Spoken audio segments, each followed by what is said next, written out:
I'm a strategist, I'm a father, I'm one passionate mofo.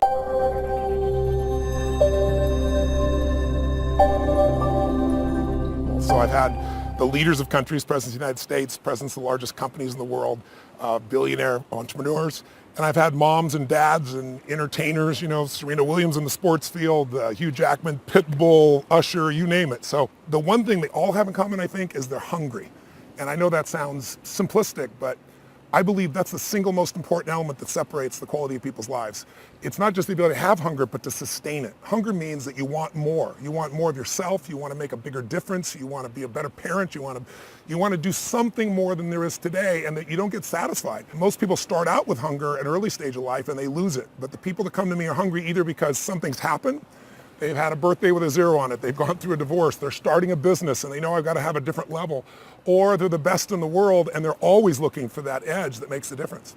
What keeps you hungry? I am hungry. I think what it is I think everybody is born with hunger. Like there's a desire to grow, to expand, to learn, and then disappointment sets in early in life for most people. And then we look to blame something outside of ourselves. And there are many events in our lives that can affect us all. We've all had pain and challenges. But I think if you can find within yourself the part of you that wants to constantly give something more than yourself, if you can find a mission larger than yourself, then you're more pulled to do something than trying to push yourself. And pull has much more power than push. I always say motive does matter. That if your motive is to serve something greater, there is an energy that comes up inside of you. So I feed 2 million people a year because somebody fed my family when I was 11 years old, and now this year we're feeding 4 million. I want to do more in that area. And every business I'm in, that drive just doesn't go away. Well, it's interesting, since 2008, you've seen most large enterprise companies have really figured out how to respond to the world economic crisis at that time by cutting, right? They figured out how to cut their costs, they grew their bottom lines, and they built up their cash. And so they've done very well. But that was 5 years ago, and it's getting hard to keep cutting. You can't cut your way to growth at this point. So most major corporations are now saying, what do we do about the top line? How do we really grow revenues and sales? And so I built something called Coaching in the Cloud, which we've done for some of the most successful companies in the world. And what it does is it comes in and it revamps the sales process. You think about it, in the 1990s, you had all these companies that were re-engineering, and they said, look, we're going to go virtual and save the real estate. And all these salespeople are going to just virtualize. There weren't great tools then. There are now, Salesforce.com being one of those, right? But the challenge is they've lost some of the disciplines that maximize the process. So we also, though, are showing people how to maximize technology. So I have a patent pending process in a company that's working with everybody from General Electric to Reuters. It's called Knowledge Now. And it allows you to take the knowledge you need, instead of learning the old style. We got great technology and an old way of learning. You get to learn in the application, like Salesforce.com. While you're there, you're able to get the answers you need when you're working on clients right now. Not go to some class where you're going to forget 90% of it, but do it right now. We found it to be really, really impactful. Well, I believe in rapid change. Technology allows you to create change really rapidly. And I think, social media I've found to be a really useful research tool, because we're living in a world where so much information is coming at us all the time that I always say, it's like we're drowning in information, but we're starving for some wisdom. And if you follow people that are really brilliant, it's almost like having an intelligent browser where they can bring you to the very best stuff right away. One of the companies I have came about because I'm always following these people. I was following some 3D printing, and I found out about this young man that when he was 14, he met a girl who had lost her arm, and found out they didn't have the money for an articulated arm. They're about $80,000. If you lose both arms, over a lifetime you have to get 3 for each arm. You can only imagine, it's out beyond the range of most people. And at 17, he created an artificial arm that does more than the traditional arm, articulates, but it can actually, lift 350 pounds. And it was all driven, but instead of $80,000, he does it with 3D printing, and it costs $250. And I saw the site. He was meeting with President Obama. NASA gave him a scholarship. I reached out to him, and now we formed a company together we're building some exoskeletons for people who hopefully will be able to walk, taking those arms and being able to take it to places like Africa, all over the world. With now, at this price point, people's lives can change. My companies now together, the companies that I started and the companies I'm partners in, do more than $5 billion in annual sales. If I could have ever dreamed that I'd have that kind of impact, it would seem ridiculous. But it's all come out of this hunger to constantly make things better and to find a way to do more for other people than anybody else is doing. And I found if you find a way to do better for everybody else, then obviously you have plenty of freedoms in your own life as well. The dumb stuff that everyone's doing and stop doing the dumb stuff. That most of these extremely successful, brilliant people have just cut out a lot of the really dumb stuff. They have. Well, they have, and they've done one more thing, though, that's really important. It's the most important investment decision. Imagine you got in the game, you're investing something, it doesn't matter what it is. Maybe you're investing for the future, you're setting some money aside. You know what not to do. You know what you're after, and you got a plan. You made the game winnable. It's not some giant number. A kid will tell me, I need $1 billion, and I break down actually to charter the planes he wants to go on 10 trips a year, to rent the Branson's Island instead of buying the island. He can do the whole thing for less than $20 million for the rest of his life and never work again, right? Yeah. 20 million versus $1 billion is two different universes, they're different places. But the next piece is step 4 is really critical. It's the most important one of all. It's the most important investment decision you're going to make. And that decision is called asset allocation. Or it's like the ultimate bucket list. It's the money you put, what proportions you put, the strategy you use. I'm going to put so much in stock, so much in bonds, so much in whatever the case may be, different assets. That's what you live and die by. In fact, David Swensen, who's the most successful institutional investor of all time from Yale, $1 billion to $24 billion in growth in 2 decades. Mind-boggling. Worth paying attention to. He said to me directly, he said, Tony, all your returns come from asset allocation. More important than buying Apple, more important than buying any stock, you're going to be wrong on some stock. You're going to be wrong on some bond. You're going to be wrong on some real estate investment. It's having the right breakup. And the guys that are the best in the world have figured out the right balance, like Ray Dalio, like David Swensen. And so what I have in the book is their exact proportions of what they do, recommended that you wouldn't be able to do. It's like I sat down, I want to sing with David, he let me come in, I'm sitting here in Yale's kind of hallowed halls, and I'm like, do you know what I do? And he said, do you think you'd be sitting here in Yale having a conversation with me? He said, your work changed my life, my family's life, this person's life. And so those things opened the doors, and they shared this with me. So the right asset allocation, think of it this way. Most of us make the wrong decision when we're driving our car and we're in the slow lane and we move, or you're in the grocery store and you go, that looks like the faster lane. What do you think your chances of making the wrong decision financially are? You're going to make the wrong decision. Exponentially higher than... You're going to. Yeah. So if your success depends on you making the right decision, you're done. And that's where most people are. When you know how to divide up your assets, right, they call it the only free lunch. When you can divide them up across different assets, different types of investments, over different timelines, even over different countries, it allows you to know when the losses happen, you're not wiped out. We all know, don't put all your eggs in one basket. Most basic idea of asset allocation, but most people don't know what to do. Sounds so complex. I teach you in these 3 buckets. There's a security bucket where you put stuff in that is really protected. It's not going to drop. It's not going to grow big, but it's not going to drop.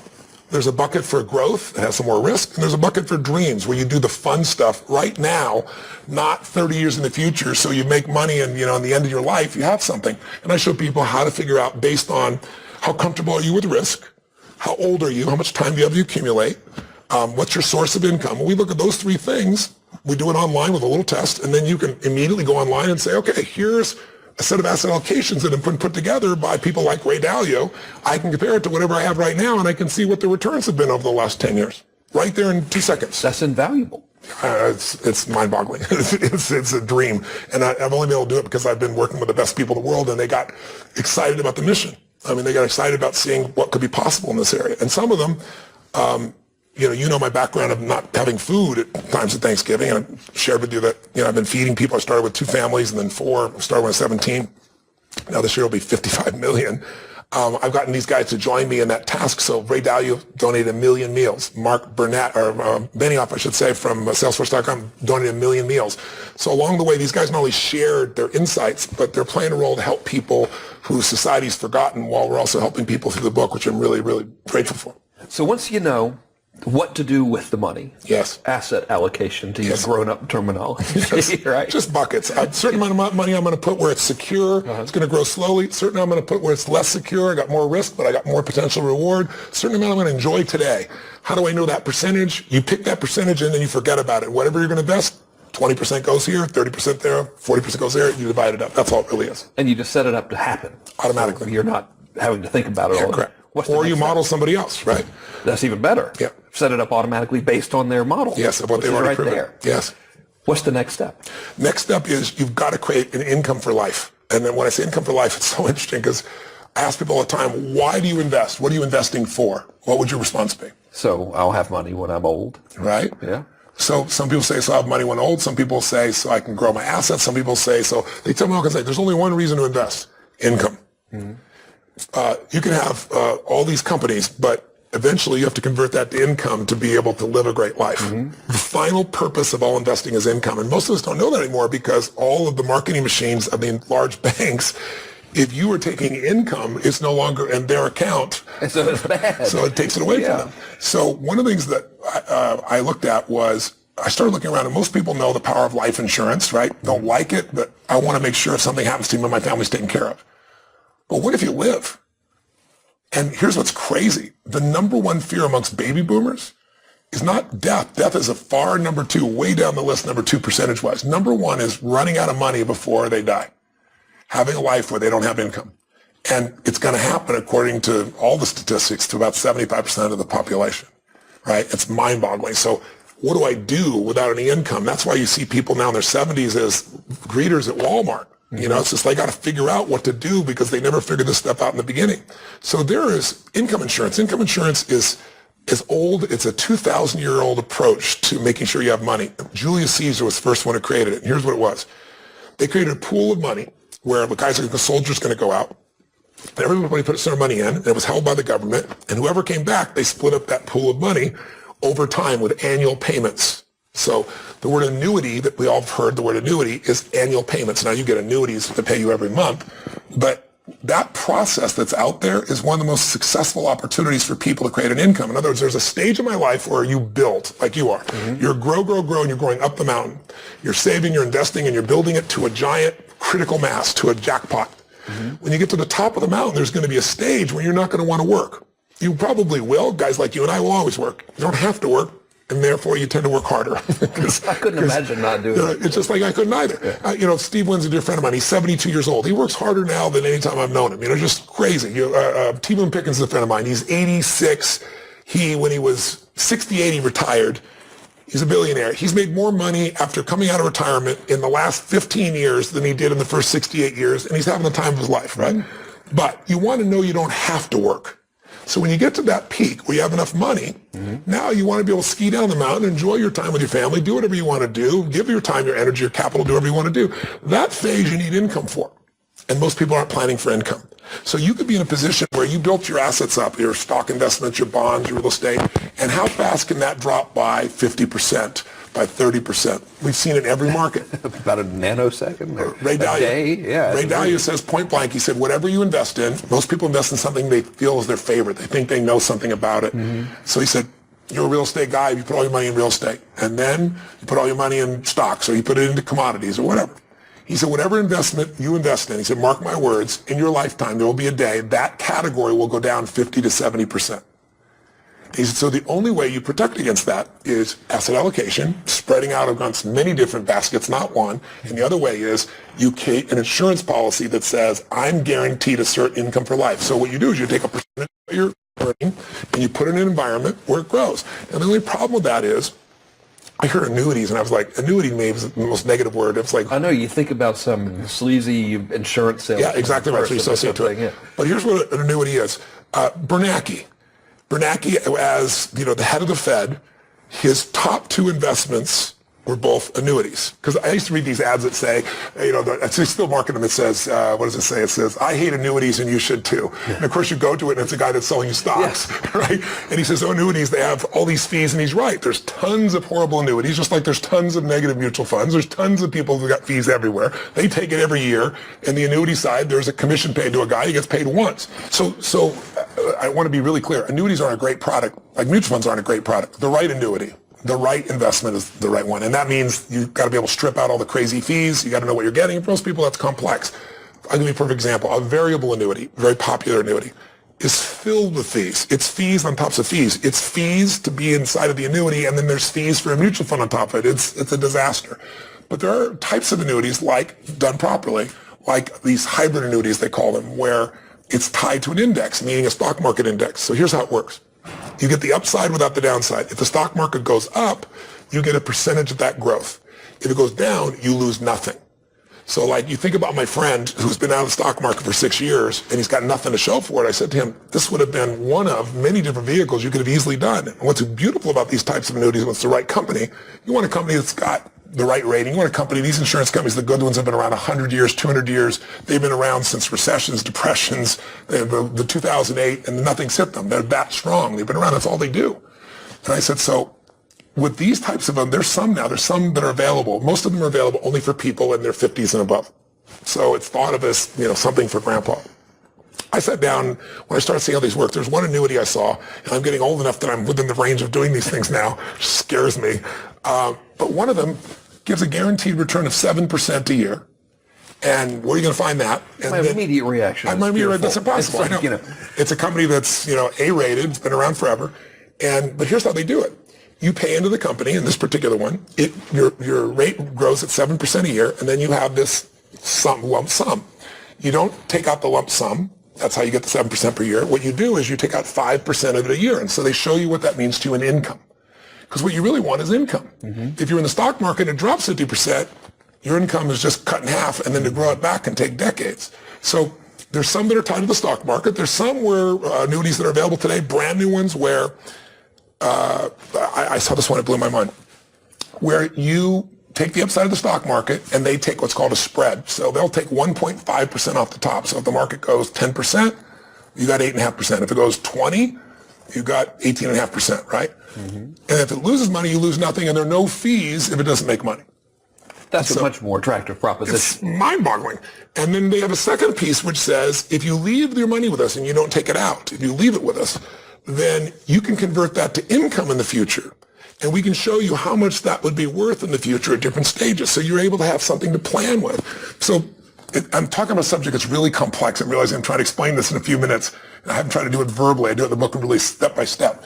But take it this way. If you knew today that you could put a certain amount of money aside, and instead of wondering how the stock market was going to go, you knew that meant for you $5,000 a month, $10,000 a month, $20,000 a month, whatever it is, for as long as you live, and that even if all the money you put in, you'd outstrip, you'd still be receiving the money. That's what you get in these types of income insurance plans. And the way they do it is, some people live very long. Today, people Social Security was developed, 1920s, 1930s, right, under Roosevelt. 65 years old is when you're supposed to get it. Well, the average lifespan was 62 then. Yeah. So it was for the outliers that were being taken care of. And it was to make sure in your older years, 3 or 4 or 5 years of retirement, you'd have some money to be able to live your life, be with your family. Well, today, people living, 85 years. So at 65, they've got 20 years of retirement and they have no plan. And that's the average person, right? If you're married, one of the two people in your marriage, there's an 80% chance they'll live to 92 years old. So we're living longer and longer, and technology is just being started to really be brought to it. And yet we work for 30 or 40 years, and then we're supposed to have enough money for 30 years or 20 years. Most people don't have it. So these types of programs that I explain in here step by step, these programs can give you the income for life so you don't have to ever run out of money. When I was with a gentleman by the name of Jack Bogle who started Vanguard, and Vanguard is, the largest mutual fund in the world, but it's an index fund. So they charge very, very small fees, 20 basis points. That means 0.20 when you use basis points, by the way. There's a lot of jargon in this industry. I said to him, I know you believe in investing in the market. I said, but there's a dirty little secret. And the little secret is called sequence of returns. That if you work and you build your whole life up to get this nest egg, and now it's large enough that you can invest in a secure environment and have income coming back to you. It's like your money machine. You don't have to work. But then the market takes a hit. Then it can make a huge difference in where your income is. I said, versus if you have a contract with an insurance company that guarantees you that income, and the company's been around 100 and whatever years, or you diversify amongst multiple insurance companies. I said, those have been proven over hundreds of years to be successful. He said, that's true. I said, the whole dirty secret is, if I'm investing well in the first 3 or 4 years of my retirement, the stock market's up, I might have millions of dollars over the course of my life. If in those first few years it's a 2000 or a 2008 and the market drops 50%, I can show you statistically, you never get back to where you need to be based on your age. Mm-hmm. So having a balance of assets and having some of these, insurance policies where I know what my income is going to be is the fifth step. It's really making sure that you put the balance in. And at a different stage of life, you're going to be focusing on this more. I actually went to Guggenheim, one of the largest financial organizations in the world. I said, I'm wealthy enough at this stage of my life, I'm fortunate enough, and I'm old enough that I can go get these policies. I said, why wouldn't you do this for somebody that's 25?